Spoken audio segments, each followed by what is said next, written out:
Student अस्सलाम वालेकुम, my name is Shakeel Anjum, I am your physics teacher.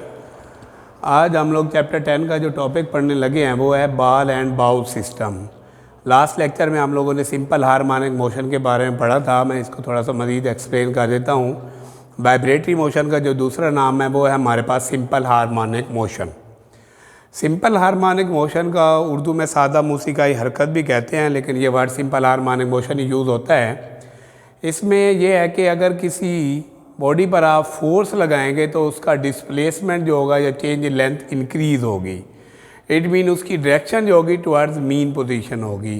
It mean के simple harmonic motion occurs when net force is directly proportional to the displacement from the mean position and it direction is always directed towards the mean position. ये जो negative sign है ये इसकी direction towards mean position को show कर रहा है, क्योंकि कोई भी बॉडी होगी वो एक्सट्रीम पोजीशन से टुवर्ड्स मीन पोजीशन आएगी। जैसे एक सिंपल पेंडुलम है वो भी एक्सट्रीम से मीन की तरफ आएगा। तो मैथमेटिकली हम इसको लिख सकते हैं एफ डायरेक्टली माइनस एस। इसी तरह एक और डेफिनेशन जो है सिंपल हार्मोनिक मोशन की, जिसको हमने मैथ अटैच स्प्रिंग में प्रूव भी किया था कि क्या सिंपल हार्मोनिक मोशन जो है वो इसको स्प्रिंग की सिस्टम की जो मोशन है वो सिंपल हार्मोनिक मोशन को ओबे करती है या नहीं। तो उसमें हमने प्रूव किया था ए डायरेक्टली माइनस एस। तो इसमें भी यही है, simple harmonic motion occurs when acceleration is directly proportional to the displacement from the mean position and is direction is always directed toward the mean position.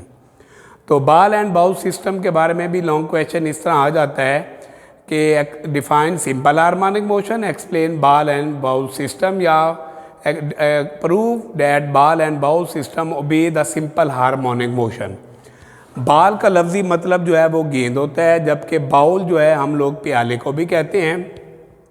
हम लोग एक बाउल लेते हैं, बाउल के अंदर हम एक बॉल को मीन पोजीशन पर रखते हैं। कंडीशन क्या है, हम लोग कहाँ पर रखते हैं उसको मीन पोजीशन पर। तो बॉल जो है वो उसका वेट जो होगा एक्चुअली डाउनवर्ड मूव करेगा। कोई वो बॉडी होगी उसका वेट जो है एक्चुअली डाउनवर्ड मूव करेगा। वेट को हम लोग W से ज़ाहिर करते हैं। वेट क्या होता है, weight is that force with the earth attracts the body towards its centre. अब बॉल का वेट जो है वो टुवर्ड्स डाउनवर्ड है, वो होगा W is equal to mg। m mass होता है, g ग्रेविटेशनल एक्सीलरेशन है। अब जो बॉल है वो बाउल के अंदर पड़ी हुई है। बाउल जो होगा उस बॉल पर एक नॉर्मल रिएक्शन भी लगाएगा, जिसकी वजह से वो नॉर्मल रिएक्शन जो होगा उसकी डायरेक्शन टुवर्ड्स अपवर्ड होगी, जबकि वेट डाउनवर्ड होगा और नॉर्मल रिएक्शन टुवर्ड्स अपवर्ड होगा। दोनों फोर्सेज एक दूसरे को क्या करेंगी, कैंसिल करेंगी। कैसे कैंसिल करेंगी, क्योंकि वेट डाउनवर्ड है, रिएक्शन अपवर्ड है। अपवर्ड और डाउनवर्ड फोर्स एक दूसरे को कैंसिल करेंगी। इट मीन नेट फोर्स जो होगी वो यहाँ पर जीरो होगी। According to third law of motion हमने पढ़ा हुआ, action and reaction are equal in magnitude but opposite in direction. तो यहाँ पर बॉल जो है वो तो हो गई रेस्ट पोजीशन में, नेट फोर्स जीरो है। कौन सी पोजीशन पर, वो होगी मीन पोजीशन पर। हम इस बॉल को यहाँ से हम एक्सट्रीम पोजीशन पर लाते हैं। अब जो बॉल एक्सट्रीम पोजीशन पर आएगी, लास्ट लेक्चर में हमने पढ़ा हुआ है कि जब बॉल मीन पोजीशन पर थी तो उसका डिस्प्लेसमेंट ज़ीरो होगा, इट मीन x ज़ीरो होगा। और सिंपल हार्मोनिक मोशन के मुताबिक जब x ज़ीरो होगा तो इट मीन एक्सीलरेशन भी ज़ीरो होगा।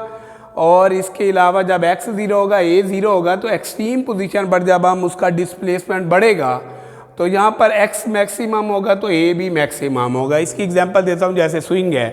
स्विंग में जब आप बैठे हैं, जो मीन से वो एक्सट्रीम पोजीशन पर जाएगा, जहाँ तक वो एक्सट्रीम पोजीशन पर जाएगा वो उसका x होगा। इट मीन वो डिस्प्लेसमेंट होगा वो मैक्सिमम होगा। इट मीन उसका a भी मैक्सिमम होगा। According to simple harmonic motion when x is maximum a will also be maximum. अब यहाँ पर x मैक्सिमम a भी मैक्सिमम, लेकिन v ज़ीरो क्यों है, क्योंकि बॉल कुछ देर के लिए रेस्ट पोजीशन में आएगी, v यहाँ पर ज़ीरो होगा। अब एक्सट्रीम पोजीशन से मूव करते करते ये मीन पर आएगी। एक्सट्रीम से जब हम इसको छोड़ेंगे, रिलीज़ करेंगे, तो बॉल मीन पर आएगी। मीन पर जो है वेलोसिटी मैक्सिमम होगी। इस बॉल के अंदर वेट की वजह से रिस्टोरिंग फोर्स होगी, या ड्यू टू इनर्शिया ये मीन पर नहीं रुकेगी बल्कि मीन से होती हुई एक्सट्रीम पर आएगी। एक्सट्रीम पोजीशन दूसरी जो होगी वो हमारे पास B है, पहले वाली एक्सट्रीम पोजीशन इसकी A है। अब जब एक्सट्रीम पोजीशन B पर आएगी तो लामहला जब एक्सट्रीम पोजीशन A पर जो कंडीशन थी B पर भी वही होगी। वो क्या होगी, x भी मैक्सिमम, A भी मैक्सिमम, V यहाँ पर ज़ीरो होगा। इट मीन जब V ज़ीरो होगा तो बॉल कुछ देर के लिए वहाँ पर रुकेगी, उसकी वेलोसिटी या स्पीड ज़ीरो होगी। फिर B से वो मीन पोजीशन पर आएगी, फिर मीन से भी एक्सट्रीम पोजीशन ए पर। इसका मतलब ये हुआ कि जब body to and fro motion को ओबे करेगी, इट मीन वाइब्रेटिंग मोशन को ओबे करेगी, तो वो सिंपल हार्मोनिक मोशन को ओबे करेगी। इस लॉन्ग क्वेश्चन में इसका कोई मैथमेटिकल प्रूफ नहीं है, इसमें सिर्फ यही बताना है हमने कि बॉडी मीन और एक्सट्रीम पोजीशन के गिर्द सिंपल हार्मोनिक मोशन को ओबे करेगी। ऐसी बॉडी जो सिंपल हार्मोनिक मोशन को ओबे करेगी, इसका मतलब है वो बॉल एंड बाउल सिस्टम की एग्जांपल हो सकती है। इसके अलावा मैस अटैच की सिंपल है। इसके अलावा नेक्स्ट लेक्चर में हम मोशन ऑफ सिंपल पेंडुलम पढ़ेंगे। फिर मैं इसके बारे में कुछ features of simple harmonic motion वो है वो भी इसके अंदर डिस्कस कर देता हूँ। उसमें ये है कि हमारे पास कि a body executing simple harmonic motion always vibrates about a fix position. अगर ये इस तरह का कोई शॉर्ट क्वेश्चन आ जाए, write to features of simple harmonic motion which obeying ball and bowl system, तो पहला पॉइंट आप लिख सकते हैं बॉडी एक्सिक्यूटिंग का मतलब होता है तामील करना। ऐसी बॉडी जो सिंपल हार्मोनिक मोशन को ओबे करेगी और वो बॉडी की कंडीशन ये है कि वो फिक्स पॉइंट के गिर्द मीन, एक्सट्रीम और फिक्स पॉइंट के गिर्द मूव करे। दूसरा, इसका acceleration is always toward the mean position होगा। तीसरा, हम बता सकते हैं magnitude of acceleration is always directly proportional to displacement from the mean position and acceleration will be zero at mean and extreme पर मैक्सिमम होगा। और वेलोसिटी जो होगी मैक्सिमम होगी मीन पर और ज़ीरो होगी एक्सट्रीम पर।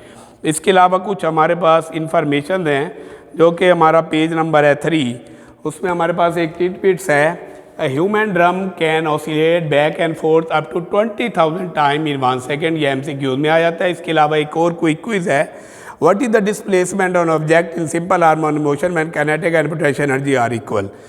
तो काइनेटिक और पोटेंशियल एनर्जी इक्वल कहाँ पर होगी सिंपल हार्मोनिक मोशन में? वो होगी मीन पोजीशन पर। अब तक मैंने आपको बॉल एंड बाउल सिस्टम के बारे में पढ़ाया है। उम्मीद है आपको ये समझ आ गया होगा।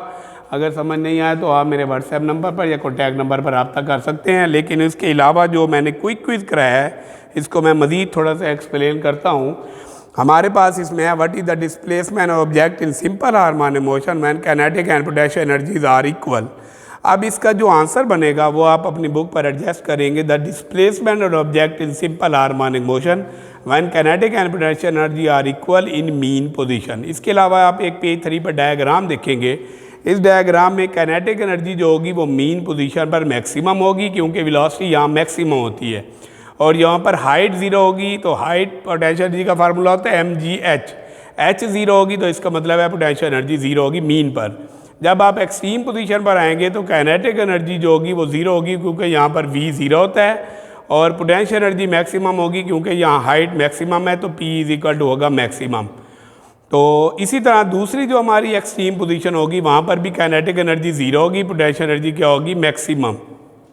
अब तक जो मैंने आपको पढ़ाया उम्मीद है वो आपको बॉल एंड बाउल सिस्टम का समझ आ गया होगा। अगर कोई बात समझ नहीं आई तो आप मेरे व्हाट्सएप नंबर पर कॉन्टैक्ट करके मुझसे पूछ सकते हैं। Thank you very much.